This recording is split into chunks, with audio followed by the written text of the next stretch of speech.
Hi everyone, welcome to ಭತ್ತದ ಕಣಜ YouTube channel. ಮನೆಯಲ್ಲೂ ಸದಾ ಭತ್ತ ತುಂಬಿರಲಿ ಅಂತ ಕೇಳ್ಕೊತ ಇವತ್ತು ರೆಸಿಪಿ ಏನಪ್ಪ ಅಂದರೆ ಹೆಸರು ಬೇಳೆಯಿಂದ ನಾನು ಇವತ್ತು ಹಪ್ಪಳ ಮಾಡಿ ತೋರಿಸ್ತಿದ್ದೀನಿ. ತುಂಬಾ ಈಸಿ. ಈ ವಿಡಿಯೋ ನೋಡಬೇಕಾದ್ರೆ ಎಲ್ಲೂ ಸ್ಕಿಪ್ ಮಾಡಬೇಡಿ. ಪ್ರತಿಯೊಂದು ಇಂಗ್ರೀಡಿಯೆಂಟ್ಸು ಮತ್ತು ಅಳತೆ ಕೂಡ ಹೇಳ್ತಿದ್ದೀನಿ. ಅಕಸ್ಮಾತ್ ನಿಮಗೆ ಕನ್ಫ್ಯೂಸ್ ಆಗಿತ್ತಪ್ಪ ಅಂದರೆ ಡಿಸ್ಕ್ರಿಪ್ಷನಲ್ಲಿ ಕೂಡ ನಾನು ಮೆಜರ್ಮೆಂಟ್ ಯಾವ ಥರ ತೊಗೊಂಡಿದ್ದೀನಿ ಅಂತ ಕೂಡ ಹಾಕ್ತೀನಿ. ತುಂಬಾ ಈಸಿ ಈ ಹೆಸರುಬೇಳೆ ಹಪ್ಪಳ ಮಾಡೋದು. ಬನ್ನಿ ಇವಾಗ ಯಾವ ಥರ ಮಾಡೋದು ಅಂತ ನೋಡೋಣ. ನಾನಿಲ್ಲಿ 1 kg ಆಗೋವಷ್ಟು ಹೆಸರುಬೇಳೆ ತೊಗೊಂಡಿದ್ದೀನಿ. ಮೂಂಗ್ ಅಂತೀವಲ್ವ, ಹೆಸರುಬೇಳೆ ಪಾಯಸ ಎಲ್ಲ ಮಾಡ್ತೀವಲ್ವ, ಆ ಬೇಳೆ ತೊಗೊಂಡಿದ್ದೀನಿ. ಅದಕ್ಕೆ 1/4 kg ಆಗೋವಷ್ಟು ಉದ್ದಿನಬೇಳೆ ಹಾಕ್ಕೊಂಡಿದ್ದೀನಿ. ಇದೇ ಮೆಜರ್ಮೆಂಟಲ್ಲಿ ನಾನು ಹೆಸರುಬೇಳೆ ಮತ್ತು ಉದ್ದಿನಬೇಳೆ ತೊಗೊಂಡಿದ್ದೀನಿ. ಇದನ್ನು ಈ ಥರ ಸಣ್ಣಗೆ ಗಿರಣಿ ಮಾಡಿಸ್ಕೊಂಬಂದ್ಬಿಡಿ. ಮಿಕ್ಸಿಗೆಲ್ಲ ಹಾಕಕ್ಕೆ ಹೋಗ್ಬಿಡಿ, ಗಿರಣಿಗೆ ಹಾಕ್ಸ್ಕೊಂಬಂದ್ಬಿಡಿ. ನೈಸಾಗಿ ಇದು ಪೌಡ್ರ್ ಥರ ಬಂದ್ಬಿಡುತ್ತೆ. ತುಂಬ ಚೆನ್ನಾಗಿ ಬರುತ್ತೆ. ಗಿರಣಿಗೆ ಹಾಕ್ಸ್ಕೊಂಬಂದರೆ ಇದು ಹಿಟ್ಟು ರೆಡಿ ಆಯಿತು. ಇದಕ್ಕೆ ನಾನು ಇವಾಗ ಮಸಾಲ ಅಂದರೆ ಖಾರ ರುಬ್ಬೋಕ್ಕೆ ಯಾವ ಥರ ತೊಗೋಬೇಕಂತ ಹೇಳ್ತೀನಿ. 4 ರಿಂದ 5 ಗಡ್ಡೆ ಆಗೋವಷ್ಟು ಬೆಳ್ಳುಳ್ಳಿನ ಈ ಥರ ಸಿಪ್ಪೆ ಬಿಡಿಸಿ ಎತ್ತಿಟ್ಕೊಂಬಿಡಿ. ಇದಕ್ಕೆ 3 ರಿಂದ 4 ಮೀಡಿಯಮ್ ಸೈಜ್ದು ಈರುಳ್ಳಿನ ಕಟ್ ಮಾಡಿ ಇಟ್ಕೊಂಡಿದ್ದೀನಿ. 3 ಆದರೂ ತೊಗೊಂಡ್ರೆ ಓಕೆ. ಇದಕ್ಕೆ ನಾನು ಕೊತ್ತಂಬರಿ ಸೊಪ್ಪನ್ನ ಯಾವ ಥರ ತೊಗೊತಿದ್ದೀನಿ ಅಂದರೆ ಅರ್ಧ ಕಟ್ ಆಗೋವಷ್ಟು ಕೊತ್ತಂಬರಿ ಸೊಪ್ಪು ತೊಗೊಂಡಿದ್ದೀನಿ. ಇದು ಬೆಂಗಳೂರಾಗೆಲ್ಲ ಸ್ವಲ್ಪ ಕಟ್ಟು ದೊಡ್ಡದಾಗೆ ಬರುತ್ತೆ, ಅದಕ್ಕೋಸ್ಕರ ನಾನು ಅರ್ಧ ತೊಗೊಂಡಿದ್ದೀನಿ. ಊರ ಕಡೆ ಎಲ್ಲ ಸಿಗೋದಾದರೆ ಚಿಕ್ಕವೇ ಕಟ್ಟಿರ್ತಾರೆ, ಅದನ್ನು ಒಂದು ಪೂರ್ತಿ ತೊಗೊಂಬಿಡಿ. ಇದಕ್ಕೆ ನಾನು ಅರ್ಧ ಕಟ್ ಆಗೋವಷ್ಟು ಕರಿಬೇವಿನ ಸೊಪ್ಪು ತೊಗೊಂಡಿದ್ದೀನಿ. ಎಲ್ಲ ಹಸಿದೆ ತಗೋಬೇಕು. ಒಣಗಿದ್ದು ಯಾವುದು ಅಂದರೆ ಕರಿಬೇವನ್ನ ಒಣಗಿಸಿ ತೊಗೊಳೋದಾಗಲಿ ಸ್ವಲ್ಪ ಬಾಡಿಸಿ ತೊಗೊಳೋದಾದ್ರಿ ಮಾಡಬೇಡಿ. ಈ ಥರ ಹಸಿ ಕರಿಬೇವೇ ತೊಗೊಂಡ್ರೆ ಹಪ್ಪಳ ಫ್ಲೇವರ್ ಚೆನ್ನಾಗಿ ಕೊಡುತ್ತೆ. ಅದಕ್ಕೋಸ್ಕರ ಹಸಿ ಕರಿಬೇವು ತೊಗೊಂಡಿದ್ದೀನಿ. ಇದಕ್ಕೆ 1/4 kg ಆಗೋವಷ್ಟು ಹಸಿಮೆಣಸಿಕಾಯಿ ತೊಗೊಂಡಿದ್ದೀನಿ. ಆದಷ್ಟು ಖಾರ ಜಾಸ್ತಿ ಇರೋ ಮೆಣಸಿಕಾಯನ್ನೇ ಚೂಸ್ ಮಾಡ್ಕೊಳ್ಳಿ, ಯಾಕಂದರೆ ಹಪ್ಪಳ ಚೆನ್ನಾಗಿ ಟೇಸ್ಟ್ ಕೊಡುತ್ತೆ. ಖಾರ ಇಲ್ಲದ ಮೆಣಸಿಕಾಯಿ ತೊಗೊಂಡ್ರೆ ಅಷ್ಟು ಟೇಸ್ಟ್ ಕೊಡಲ್ಲ. ಅದಕ್ಕೋಸ್ಕರ ಖಾರ ಇರೋ ಮೆಣಸಿಕಾಯನ್ನೇ ತೊಗೊಳ್ಳಿ. ಇವಾಗ ಹಪ್ಪಳಕ್ಕೆ ಖಾರ ರುಬ್ಕೊಳ್ಳೋಣ ಬನ್ನಿ. ಫಸ್ಟು ಒಂದು ಮಿಕ್ಸಿ ಜಾರಿಗೆ ಈರುಳ್ಳಿ, ಹಸಿಮೆಣಸಿಕಾಯಿ ಮತ್ತು ಬೆಳ್ಳುಳ್ಳಿ ಸುಲಿದಿಟ್ಟಿರ್ತೀವಲ್ವ ಬೆಳ್ಳುಳ್ಳಿ, ಇದಕ್ಕೆ ನೀವು ರುಚಿಗೆ ತಕ್ಕಷ್ಟು ಉಪ್ಪು ಹಾಕ್ಕೊಳ್ಳಿ. ನಾನಿಲ್ಲಿ 1 ದೊಡ್ಡ ಸ್ಪೂನಿಂದ 1 ಸ್ಪೂನ್ ಆಗೋಷ್ಟು ಹಾಕ್ಕೊಂಡಿದ್ದೀನಿ. ಇದಕ್ಕೇ ಅಜ್ವಾನ ಮತ್ತು ಜೀರಿಗೆ ಹಾಕ್ಕೊತಿದ್ದೀನಿ. ತುಂಬ ಟೇಸ್ಟ್ ಇರುತ್ತೆ ಇವೆರಡು ಹಾಕೋದ್ರಿಂದ. ಉಪ್ಪು ಸ್ವಲ್ಪ ಕಡಿಮೆನೇ ಹಾಕ್ಕೊಳ್ಳಿ, ಯಾಕಂದರೆ ಫ್ರೈ ಆದಮೇಲೆ ಹಪ್ಪಳ ಫ್ರೈ ಮಾಡ್ತೀವಲ್ವ ಆಮೇಲೆ ಉಪ್ಪು ಅನಿಸ್ಬಿಡುತ್ತೆ. ಒಂಚೂರು ನೋಡಿನೇ ಹಾಕ್ಕೊಳ್ಳಿ. ಇದಕ್ಕೆ ನಾನು ಕೊತ್ತಂಬರಿ ಸೊಪ್ಪನ್ನ ಹಾಕ್ಕೊತಿದ್ದೀನಿ. ಇದಕ್ಕೆ ಒಂದು 1/4 ಟೀ ಸ್ಪೂನ್ ಆಗುವಷ್ಟು ಅರಿಶಿನ ಹಾಕ್ಕೊಂಡಿದ್ದೀನಿ. ಇಷ್ಟೇ ಹಾಕ್ಕೊಂಡು ಫಸ್ಟ್ಗೆ ರುಬ್ಕೊಂಬಿಡಿ. ಇದಕ್ಕೆ ನೀರೇನು ಹಾಕಕ್ಕೆ ಹೋಗ್ಬಿಡಿ, ಹಾಗೇ ರುಬ್ಕೊಳ್ಳಿ ಫಸ್ಟು. ಅಕಸ್ಮಾತ್ ಜಾಸ್ತಿ ಗಟ್ಟಿ ಅನ್ನಿಸ್ತು, ಇಲ್ಲಾಂದರೆ ಬ್ಲೇಡ್ ತಿರುಗ್ತಿಲ್ಲಪ್ಪ ಮಿಕ್ಸಿ ಜಾರಿಂದ ಅಂದಾಗ ಒಂದು 1/4 ಕಪ್ಪಿಗಿಂತ ಇನ್ನೂ ಸ್ವಲ್ಪ ಕಡಿಮೆ ಆಗೋವಷ್ಟು ನೀರು ಹಾಕ್ಕೊಂಡು ರುಬ್ಕೊಂಬಿಡಿ. ಇದನ್ನು ತೆಳು ಮಾಡ್ಕೊಂಬಿಡಿ, ಯಾಕಂದರೆ ಹಪ್ಪಳ ಗಟ್ಟಿ ಅಂದರೆ ಹಪ್ಪಳದಿಟ್ಟು ಗಟ್ಟಿ ಇದ್ದಷ್ಟು ನಿಮಗೆ ಉದ್ದಕ್ಕೂ ಈಸಿ ಮತ್ತು ಹಪ್ಪಳ ಕೂಡ ತುಂಬ ಚೆನ್ನಾಗಿ ಬರುತ್ತೆ. ನೀವು ಅಪ್ಪಿತಪ್ಪಿ ಖಾರನೇ ತೆಳು ಮಾಡ್ಕೊಂಡ್ಬಿಟ್ರೆ ಇದರಲ್ಲಿ ಆಪ್ಷನ್ನೇ ಇಲ್ದಂಗೆ ಆಗ್ಬಿಡುತ್ತೆ. ಅದಕ್ಕೋಸ್ಕರ ನೀವು ಸ್ವಲ್ಪ ಗಟ್ಟಿಗೆ ರುಬ್ಕೋಬೇಕು. ನೋಡ್ರಿ, ಈ ಕನ್ಸಿಸ್ಟೆನ್ಸಿಲಿ ಇರಬೇಕು ನಿಮ್ಮದು ಹಪ್ಪಳದ ಖಾರ. ತುಂಬ ಚೆನ್ನಾಗಿರುತ್ತೆ ಮತ್ತು ಅರಿಶಿನ ಹಾಕಿರೋದ್ರಿಂದ ಸ್ವಲ್ಪ ಕಲರ್ಫುಲ್ ಆಗಿರುತ್ತೆ. ನೀವು ಆದಷ್ಟು ಹಪ್ಪಳ ಸಂಡಿಗೆ ಎರಡೂ ಮಾಡಿಕೊಂಡ್ರು ಉಪ್ಪು ಸ್ವಲ್ಪ ಕಡಿಮೆನೇ ಹಾಕ್ಕೊಳ್ಳಿ, ಯಾಕಂದರೆ ಎಣ್ಣೆಲಿ ಫ್ರೈ ಆದಮೇಲೆ ಸ್ವಲ್ಪ ಉಪ್ಪು ಅನಿಸ್ಬಿಡುತ್ತೆ. ಅದಕ್ಕೋಸ್ಕರ ಅಡ್ವಾನ್ಸಾಗೆ ನೀವು ಚೂರು ಕಮ್ಮಿನೇ ಹಾಕ್ಕೊಂಬಿಟ್ರೆ ಚೆನ್ನಾಗಿ. ನೋಡಿರಿ, ಈ ಥರ ಗಿರಣಿ ಮಾಡಿರ್ತಕ್ಕಂಥ ಹಿಟ್ಟನ್ನ ನೀಟಾಗಿ ಜರಡಿ ಮಾಡಿಕೊಂಡು ಒಂದು ದೊಡ್ಡ ಪಾತ್ರೆ ಒಳಗೆ, ಇಲ್ಲ ಅಗ್ಲಂದು ಪರತ ಅಂತೀವಿ ನಮ್ಮ ಕಡೆ, ಆ ಥರ ಅದರೊಳಗೆ ಹಾಕ್ಕೊಂಡು ಜರಡಿ ಮಾಡ್ಕೊಂಬಿಡಿ. ಕಂಪಲ್ಸರಿ ನೀವು ಜರಡಿ ಮಾಡ್ಕೊಳ್ಳೇಬೇಕು. ಒಂದೊಂದು ಸಾರಿ ಗಿರಣಿಗೆ ಹಾಕ್ಬೇಕಾದ್ರೆ ಬೇಳೆ ಹಂಗೆ ಬಂದುಬಿಡುತ್ತೆ.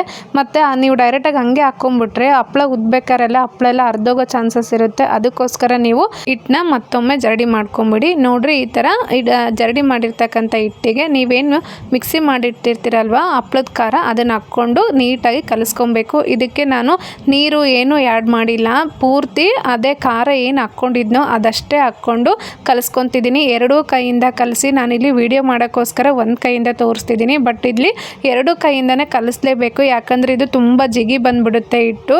ಇದಕ್ಕೆ ನೀರೇನು ಹಾಕೋಕ್ಕೆ ಹೋಗ್ಬೇಡಿ. ನೀವೇನು ಮಿಕ್ಸಿ ಮಾಡಿರ್ತೀರಲ್ವ ಖಾರ ಅದಷ್ಟೇ ಹಾಕ್ಕೊಂಡು ಈ ಥರ ಕಲಿಸ್ಕೊಂಬಿಡಿ. ನೋಡಿರಿ, ನೀವು ವಿಡಿಯೋದಲ್ಲಿ ನೋಡ್ತಿದ್ದೀರಲ್ವ ಇದೇ ಥರ ಗಟ್ಟಿ ಇರಬೇಕು. ಆ್ಯಕ್ಚುಲಿ ಇದಕ್ಕಿಂತ ಗಟ್ಟಿನೇ ಬರಬೇಕು. ನಾನು ವಿಡಿಯೋ ಮಾಡ್ತಾ ಸ್ವಲ್ಪ ತೆಳು ಆಗಿದೆ, ಬಟ್ ಇದಕ್ಕಿಂತ ಗಟ್ಟಿ ಇದ್ದಷ್ಟು ನೀವು ಮಾಡಿರ್ತಕ್ಕಂಥ ಹಪ್ಪಳ ಚೆನ್ನಾಗಿ ಬರುತ್ತೆ. ಆದಷ್ಟು ನೀವು ನೀರೇನು ಹಾಕ್ಲಾರ್ದಂಗೆ ಗಟ್ಟಿ ಥರನೇ ಕಲಿಸ್ಕೊಳ್ಳಿ. ಆವಾಗ ನಿಮಗೆ ಉದ್ದಕ್ಕೂ ಈಸಿ. ನೀವು ಎಷ್ಟು ಉದ್ದಿದ್ರೂ ಕೂಡ ತೆಳು ಆಗುತ್ತೆ ಹೊರತಾಗೂ ಅದು ಕಟ್ಟಾಗಲ್ಲ ಹಪ್ಪಳ. ಅದಕ್ಕೋಸ್ಕರ ಗಟ್ಟಿಯಾಗಿಯೇ ಕಲಿಸ್ಕೊಳ್ಳಿ. ಈ ಥರ ಕಲಿಸ್ಕೊಂಡು ಎತ್ತಿಟ್ಕೊಂಬಿಡಿ. ಇದನ್ನು ಒಂದೇ ದಿನ ಮಾಡಬೇಕಪ್ಪ ಅಂತ ಏನಿಲ್ಲ. ನಿಮಗೆ ಸಾಕಾಯ್ತಂದರೆ ದಿನ ಒಂದು 50 ಇಲ್ಲ ಒಂದು 40 ಹಪ್ಪಳ ಉತ್ಕೊಂಡು ಈ ಥರ ಉಂಡೆ ಮಾಡಿ ಇಟ್ಕೊಂಡು ಎತ್ತಿಟ್ಕೋಬೋದು. ಇದು ಕೆಡಲ್ಲ ಹಪ್ಪಳದಿಟ್ಟು. ಹಾಗೆ ಒಂದು ತಣ್ಣನ ಬಟ್ಟೆ ಮಾಡಿ ಬಟ್ಟೆ ಸುತ್ತಿಟ್ಬಿಟ್ರೆ ಹಪ್ಪಳದಿಟ್ಟು ಕೆಡೋದೇ ಇಲ್ಲ. ನಿಮ್ಗೆ ಎಷ್ಟು ಹಪ್ಪಳ ಆಗುತ್ತೋ ಅಷ್ಟು ಹಪ್ಪಳ ಮಾಡಿಟ್ಟು ಎತ್ತಿಟ್ಕೊಬೋದು. ನೋಡಿರಿ ಇವಾಗ ಹಪ್ಪಳದ ಹುಳಿನ ಮಾಡ್ಕೊತಿದ್ದೀನಿ. ಚಿಕ್ಕದಾಗಿ ಒಂದು ನಿಂಬೆಹಣ್ಣಿನ ಸೈಜ್ಗಿಂತ ಕಡಿಮೆನೇ ಇರಬೇಕು ಸೈಜು. ಅಷ್ಟು ಸೈಜ್ಗೆ ನೀವು ಹಪ್ಪಳದ ಹಿಟ್ಟನ್ನ ರೆಡಿ ಮಾಡ್ಕೋಬೇಕು. ಈ ಥರ ಹುಳಿ ಅಂತೀವಿ ನಾವು, ಹಪ್ಪಳದ ಹುಳಿ ಅಂತ ಕರಿತೀವಿ. ಸ್ವಲ್ಪ ನಮ್ಮದು ಲ್ಯಾಂಗ್ವೇಜು ನಿಮಗೆ ಡಿಫ್ರೆಂಟೇ ಅನಿಸ್ಬೋದು, ಬಟ್ ನಾವು ಹೊಸಪೇಟೆ ಕೊಟ್ಟೂರು ಈ ಸೈಡೆಲ್ಲ ನಾವು ಇದೇ ಥರನೇ ಅನ್ನೋದು, ಹಪ್ಪಳದ ಹುಳಿ ಅಂತ ಕರಿತೀವಿ. ಇದನ್ನು ಈ ಥರ ಇದೇ ಸೈಜಲ್ಲೇ ಮಾಡಿಕೊಂಡು ಒಂದು ಪಾತ್ರೆಯಲ್ಲಿ ಹಾಕ್ಕೊಂಡು ಎತ್ತಿಟ್ಕೊಂಬಿಡಿ. ಒಂದೊಂದೇ ಹಪ್ಪಳನ ಮಾಡ್ಕೊತ ಹೋದರೆ ಸಾಕು. ನೀವು ಆದಷ್ಟು ಚಿಕ್ಕದಾಗೆ ಮಾಡ್ಕೊಳ್ಳಿ, ಅದು ನೀವು ಉದ್ದದಷ್ಟು ತೆಳು ಆಗುತ್ತೆ. ಹಾಗಂತ ಪೂರ್ತಿ ತೆಳು ಮಾಡಬೇಡಿ, ಯಾಕಂದರೆ ಎಣ್ಣೆಲಿ ಫ್ರೈ ಮಾಡಬೇಕಾದ್ರೆ ಬೇಗ ಒತ್ತೋಗ್ಬಿಡುತ್ತೆ. ಅದಕ್ಕೋಸ್ಕರ ನೀವು ಒಂದು ಹದದಲ್ಲಿ ನೀವು ಹಪ್ಪಳನ ರೆಡಿ ಮಾಡ್ಕೊಳ್ಳಿ. ನೋಡಿರಿ ಇಷ್ಟು ಅಗಲ ಬಂದಿತ್ತಪ್ಪ ಅಂದರೆ ಸಾಕು. ಹಪ್ಪಳದ್ದು ಒತ್ತೋ ಮಷಿನ್ ಇರುತ್ತಲ್ವ ಮಣಿ, ಅದರಿಂದ ಕೂಡ ನೀವು ಪ್ರೆಸ್ಸಿಂಗ್ ಮಷಿನಿಂದ ಕೂಡ ಈ ಹಪ್ಪಳನ ಒತ್ಕೋಬೋದು, ಚೆನ್ನಾಗೇ ಬರುತ್ತೆ. ಉದ್ದೋರಿದ್ದರೆ ಉದ್ಬೋದು. ಚಿಕ್ಕ ಮಕ್ಕಳು ಇದ್ದಾರಪ್ಪ ನನ್ನ ಕೈಲಿ ಒಂದೇ ದಿನ ಮಾಡೋಕ್ಕಾಗಲ್ಲ ಅಂದರೂ ಕೂಡ ಆವಾಗಲೇ ಹೇಳ್ದಂಗೆ ಎತ್ತಿಟ್ಕೋಬೋದು. ನಾನು ಎಲ್ಲ ಹಪ್ಪಳನೂ ಇದೇ ಥರ ಮಾಡಿಕೊಂಡು ನಾನು ಒಂದು ಲುಂಗಿ ಬಟ್ಟೆನ ಹಾಸ್ಕೊಂಡು ಅದ್ರ ಮೇಲೆ ಎಲ್ಲ ಹಪ್ಪಳನೂ ಈ ಥರ ಒಂದ್ರ ಮೇಲೆ ಒಂದು ಹಾಕ್ತಿದ್ದೀನಿ. ಯಾಕಪ್ಪ ಈ ಗ್ಯಾಪ್ ಬಿಡ್ಲಾರ್ದಂಗೆ ಹಾಕ್ಬೇಕಪ್ಪ ಅಂದರೆ ನೀವು ಇದೇ ಥರ ಒಣಗಿಸಿದ್ರೆ ನೋಡಿರಿ ಈ ಥರ ಮಡ್ಚ್ಕೊಳೋದಿಲ್ಲ, ನೀಟಾಗಿ ಇದೇ ಥರ ಸ್ಟ್ರೇಟಾಗಿ ಇರ್ತವೆ. ಇಲ್ಲ ನೀವು ದೂರ ಹಾಕ್ಬಿಟ್ರೆ ಹಪ್ಪಳ ಒಣಗ್ದಂಗೆಲ್ಲ ಮಡ್ಚ್ಕೊಂಡ್ಬಿಡ್ತವೆ. ಅದಕ್ಕೋಸ್ಕರ ನೀವು ಈ ಟ್ರಿಕ್ನ ಯೂಸ್ ಮಾಡಲೇಬೇಕು. ಒಂದೆರಡು ದಿನ ಆದಮೇಲೆ ನೋಡಿ ಈ ಥರ ಒಣಗಿದೆ ಹಪ್ಪಳ ಕೂಡ ಒಣಗಿ ರೆಡಿಯಾಗಿದೆ. ನಾನು ಬಿಸಿಲಲ್ಲಿ ಹಾಕಿಲ್ಲ, ಮನೆಯಲ್ಲಿ ಫ್ಯಾನ್ಗಳಿಗೆ ಇದನ್ನು ಒಣಗಿಸ್ಕೊಂಡಿದ್ದೀನಿ. ಆದಷ್ಟು ಸ್ವಲ್ಪ ಬಿಸಿಲು ಇರೋ ಟೈಮಲ್ಲಿ ಅಂದರೆ ಚಳಿ ಇರೋ ಟೈಮಲ್ಲಿ ಹಪ್ಪಳ ಮಾಡ್ಕೊಬೇಡಿ, ಯಾಕಂದರೆ ಬೇಗ ಫ್ಯಾನ್ಗಳಿಗೆ ಒಣಗೋದಿಲ್ಲ. ಸ್ವಲ್ಪ ಬಿಸಿ ವೆದರ್ ಇರೋ ಟೈಮಲ್ಲಿ ಮಾಡಿಕೊಂಡ್ರೆ ಮನೆ ಕೂಡ ಹೀಟ್ ಇರುತ್ತೆ ಮತ್ತು ಫ್ಯಾನ್ಗಳಿಗೆ ಕೂಡ ಸ್ವಲ್ಪ ಬಿಸಿ ಥರನೇ ಬರ್ತಿರುತ್ತಲ್ವ, ಆವಾಗ ಚೆನ್ನಾಗಿ ಒಣ್ಕೊಂಬಿಡುತ್ತೆ ಹಪ್ಪಳ. ನೀವು ಡೈರೆಕ್ಟ್ ಬಿಸಿಲಿಗೆ ಈ ಹೆಸರುಬೇಳೆ ಹಪ್ಪಳನ ಒಣಗಿಸ್ಲಿಕ್ಕೆ ಹೋಗಬೇಡಿ. ನೋಡಿ ಇವಾಗ ಫ್ರೈ ಮಾಡಿದ್ಮೇಲೆ ಎಷ್ಟು ಸೂಪರಾಗಿ ರೆಡಿ ಆದವು. ಆದಷ್ಟು ಹಪ್ಪಳನ ನೀವು ಫ್ರೈ ಮಾಡಬೇಕಾದ್ರೆ ಲೋ ಫ್ಲೇಮ್ ಇಟ್ಕೊಂಡೇ ಫ್ರೈ ಮಾಡಿ, ಇಲ್ಲಾಂದರೆ ಸೀದೋಗ್ಬಿಡುತ್ತೆ, ಇಲ್ಲಾಂದರೆ ಬ್ಲಾಕ್ ಆಗಿಬಿಡ್ತವೆ. ಅವಾಗ ನೋಡೋಕ್ಕೂ ಚೆನ್ನಾಗಿರಲ್ಲ, ಟೇಸ್ಟು ಚೆನ್ನಾಗಿರಲ್ಲ.